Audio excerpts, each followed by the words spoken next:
कायदे मंडळाचा, राज्य विधानमंडळ आणि विधान परिषदेचा मुख्यमंत्र्याकडून अपमान शिंदे समितीला पाठवणं म्हणजे राज्याचा आणि राज्य सरकारचा दोन्हीचा पण अपमान देवेंद्र फडणवीस करते.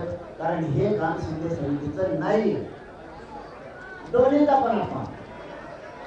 राज्यपाल भवनाचा अपमान मुख्यमंत्र्यांकडून होतोय, राज्य मंत्रिमंडळानं चर्चा करायला जायला पाहिजे तर शिंदे समितीला पाठवलं जातं. हे साफ चूक आहे. इथं विधानमंडळ ऍक्टिव्ह आहे, विधानसभा ऍक्टिव्ह आहे, विधान परिषद ऍक्टिव्ह आहे, इथं राज्यपाल ऍक्टिव्ह आहेत. असं आहे का इथं राज्य सरकार ऍक्टिव्ह नाहीये?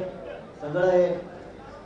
तरी पण राज्याचा अपमान आणि तिन्ही कायदे मंडळाचा महाराष्ट्राचे अपमान करण्याचं काम स्वतः फडणवीस साहेब करतात.